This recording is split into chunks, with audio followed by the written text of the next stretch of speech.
Assalamualaikum warahmatullahi wabarakatuh. Salam sejahtera untuk kita semua bosku. Salam NKRI, salam merah putih. Mari kita simak. Ijazahnya kembali diungkit, Pak. Ijazahnya di UGM kembali diungkit karena fontnya yang dinilai belum ada di masa itu, Pak. Ya itu fitnah murahan yang diulang-ulang terus. Sudah dari UGM dulu sudah juga menyampaikan. Ini Dekan Fakultas Kehutanan juga secara jelas dan tegas menyampaikan, ya kan? Iya. Temen juga banyak sekali yang menyampaikan. Tapi menanggapi itu terulang terus gimana, Pak? Apa sudah bosan? Ya nggak apa-apa, kalau saya nggak bosan sih. Tetapi sekali lagi yang mendalilkan itu yang membuktikan. Jangan saya yang suruh membuktikan. Yang mendalilkan itu yang harus membuktikan. Pak Jokowi dibilang memalsukan ijazah dan ijazah diduga palsu harus dipenjara. Hello, belajar hukum di mana, somplak? Belajar hukum di mana kalian? Gitu loh. Mana bisa seorang Jokowi itu dijadikan tersangka pada pasal pemalsuan ijazah sementara dia sudah diakui negara sebagai presiden, dilantik secara de facto. Gitu loh. Unsur keperdataannya kita lihat, bukan pidananya. Pidananya udah jauh panggang dan api. Gitu. Pidananya udah jauh panggang dan api. Nah, hanya otak-otak koplak kayak kalian yang ingin menjatuhkan Pak Jokowi. Inilah yang berusaha untuk mematikan dapurnya Pak Jokowi. Karena apa? Ilmunya goblok, cetek, gitu loh. Mau lapor-laporkan, koar-koar lagi. Pak Jokowi katanya salah, ijazahnya palsu. Dari mana Pak Jokowi malsu ijazah? Pak Jokowi kuliah. Kampusnya ada, suratnya ada, stempelnya ada, yang nanda tanganin ada, rektornya ada, semua ada, dosen-dosennya ada. Gitu. Apa lagi? Mau dipidanain gimana? Hah? Dasarnya mau dipidanain gimana? Coba ahli perdata, ahli pidana coba. Mau dipidanain dari segi apanya gitu loh. Keperdataannya sudah masuk. Ya, surat terbuka buat mantan Presiden Joko Widodo. Ya, kemarin tanggal 13 Maret yang lalu ada pernyataan dari saudara Dr. Rismon Sianipar yang menyatakan 100 miliar persen ijazah S1 Anda dari UGM adalah palsu. Sekarang beranikah Anda mengeluarkan ijazah aslimu untuk kau adu dengan apa yang disampaikan oleh saudara Rismon Sianipar? Saya yakin 100% Anda tidak berani. Karena ijazah Anda 100 miliar persen kata Dr. Sianipar adalah palsu adanya. Ayo Pak Jokowi, lakukan perlawanan. Ayo Pak Jokowi, kerahkan basar-basarmu, kerahkan Projongos, kerahkan Bunga Rampai, kerahkan semua pendukungmu untuk melawan pernyataan dari Dr. Rismon Sianipar ini. Ya, sebenarnya mudah saja Pak Jokowi. Kau adakan jumpa pers, kau keluarkan ijazahmu yang dari UGM itu, dan itu beres.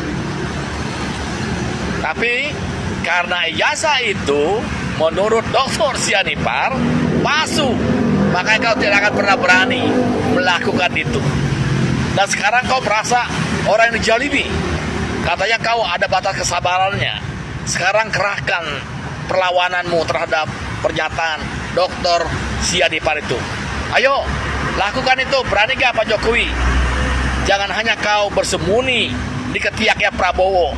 Ya, mungkin 5 tahun ini kau masih bisa berlindung di bawah ketiak Prabowo. Tapi tahun 2029 setelah terganti pemerintahan, semua dosa-dosamu akan diungkit. Ingat itu, 2029 semua kejahatanmu dalam memerintah negeri itu akan dibawa ke ranah pengadilan. Oke guys. Mantan Presiden Joko Widodo akhirnya buka suara juga berkaitan dengan ijazahnya ya. Yang keasliannya itu selalu dipertanyakan, bahkan itu diragukan. Yang terbaru ini kan sangat serius karena ada seorang alumnus UGM ini yang dia juga dikenal sebagai ahli digital forensik, yakni Dr.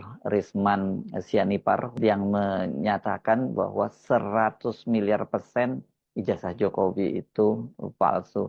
Ini memang sekali ini tudingan dari Risman Sianipar ini nggak main-main ya, karena banyak orang yang tadinya juga ragu-ragu dengan tudingan bahwa dengan tuduhan bahwa ijazah Jokowi itu palsu, mau nggak mau mulai berpikir juga, mempertimbangkan juga untuk percaya, karena dasarnya yang disampaikan oleh Risman itu sangat masuk akal dan akurat ya, karena berkaitan dia dengan menunjukkan soal font huruf atau tipe huruf yang digunakan dalam ijazah Jokowi dan juga skripsinya. Ya ini berkaitan dengan, kalau di skripsinya itu adalah sampulnya dan lembar pengesahannya yang menggunakan huruf atau font dari Times New Roman yang pada saat Jokowi lulus pada tahun 1985 itu belum dikenal gitu ya. Padahal ini ya UGM itu sudah membantahnya. Memang bukan rektornya, tapi Dekan Fakultas Kehutanan. Ini tempat Jokowi sebelumnya mengaku bahwa dia adalah lulusan dari Fakultas Kehutanan, sudah membantah, tapi ternyata kok publik juga tidak percaya. Jokowi sendiri masih tetap kelihatan santai. Dia dalam hari ini misalnya dia menyatakan responnya bahwa itu ya semacam fitnah yang diulang terus, dan ya kata dia mau membantah apa lagi, karena sekarang Dekan Fakultas Kehutanan UGM sudah membantah, dan kemudian kata dia juga teman-teman kuliahnya, bahkan ada yang mengaku satu angkatan dan lulusnya bareng dengan Jokowi, juga sudah menyatakan bahwa Jokowi itu betul-betul mahasiswa Fakultas Kehutanan Universitas Gadjah Mada, dan dia itu lulus dari UGM, jadi bukan membeli atau memakai ijazah orang lain. Tapi orang tetap tidak percaya apa sesungguhnya yang terjadi pada Jokowi, karena dia ini bagaimanapun juga adalah seorang yang pernah menjadi Presiden Republik Indonesia, bahkan sampai 2 periode. Kok ini omongannya nggak bisa dipercaya? Bahkan sampai institusi resmi seperti UGM gitu ya, dalam hal ini Dekan Fakultas Kehutanan yang membantah, tapi kok orang tetap juga tidak percaya. Jadi saya melihat ini lebih pada persoalan kredibilitasnya Jokowi, dan karena UGM dianggap membela Jokowi juga, maka ya UGM ini terkena getahnya juga, kredibilitasnya kemudian juga dipertanyakan. Ini saya kira sampai kapanpun orang tidak akan percaya.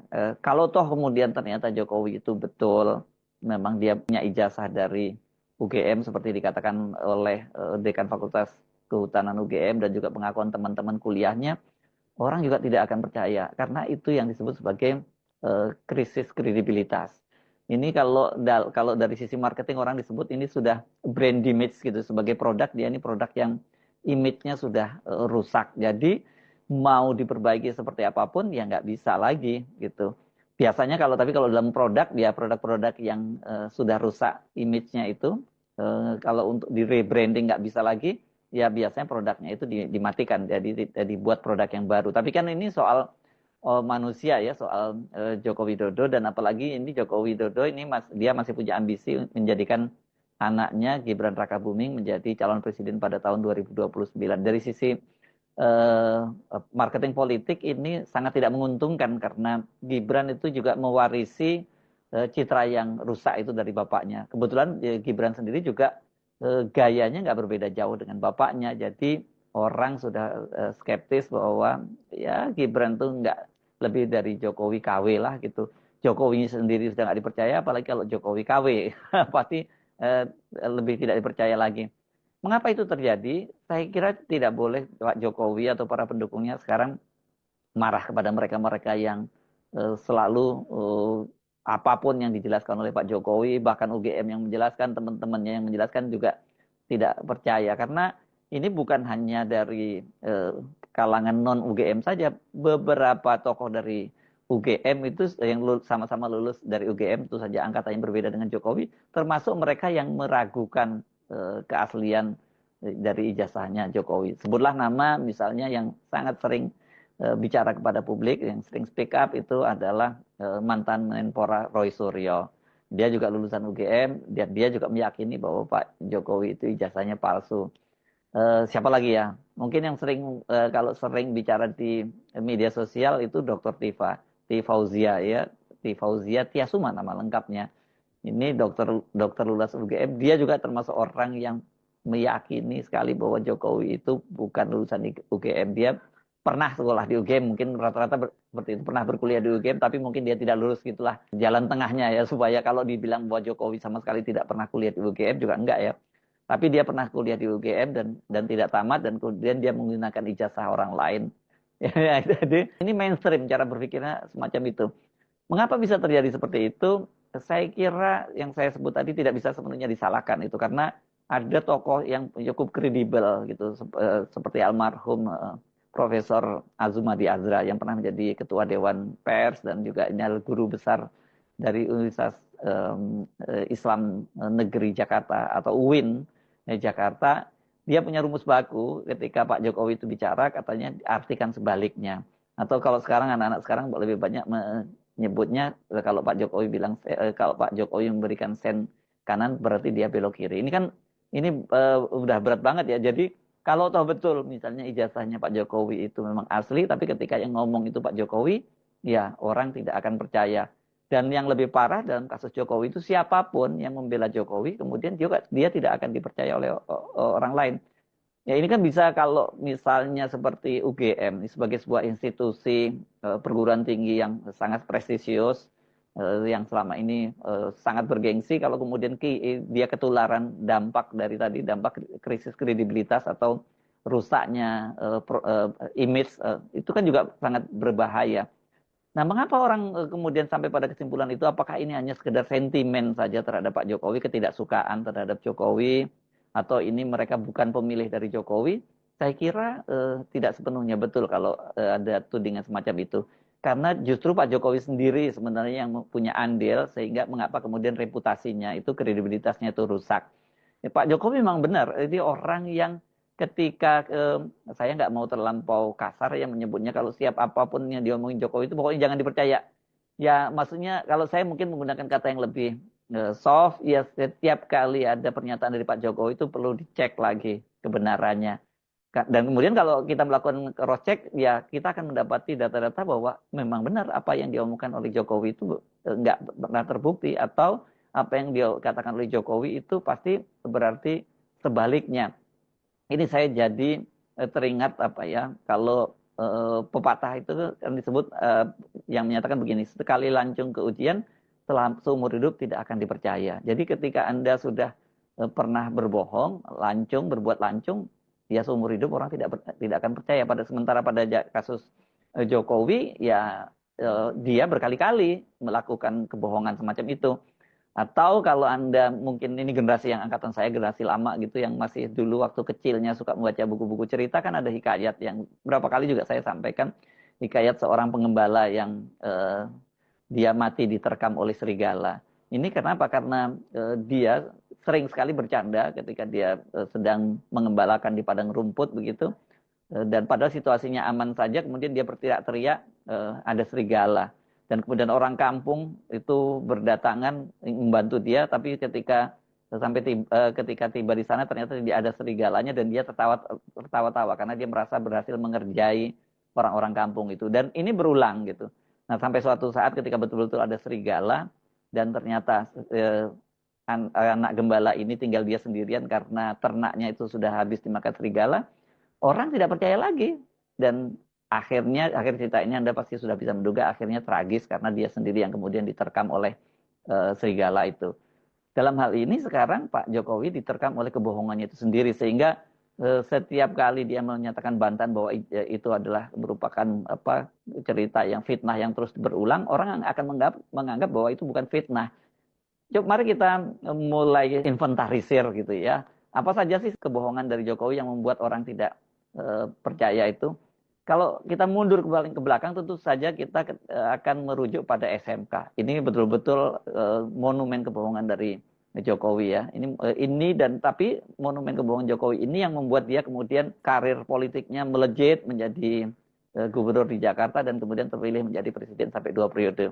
Pada waktu itu kan kalau kita menyimak pernyataan Jokowi itu luar biasa banget ini soal SMK itu. Dan banyak sekali yang kena prank Jokowi, termasuk Roy Suryo, yakni ketika dia bicara soal SMK. Dan pada waktu itu ketika ditanya oleh wartawan, seingat saya ini waktu diwawancarai di Metro TV ya, pada waktu itu dia menyatakan bahwa sudah laku, pemesannya sudah sampai 6.000 unit SMK. Gila banget kan ya. Ada mobil lokal yang belum mengaspal di jalan tapi sudah dipesan sampai 6.000 unit.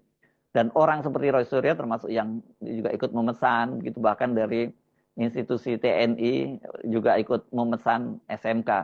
Dan saya kira saya nggak menyalahkan orang-orang yang ikut-ikutan memesan SMK karena itu lebih didorong pada nasionalisme ya. Selama ini kan kita ingin sekali kita punya produk mobil nasional, tapi nggak pernah terwujud. Tiba-tiba ada seorang wali kota dari Solo seperti Jokowi bekerja sama dengan beberapa anak SMK dan pengusaha di Solo bisa membuat mobil nasional sendiri. Jadi banyak sekali yang memesan.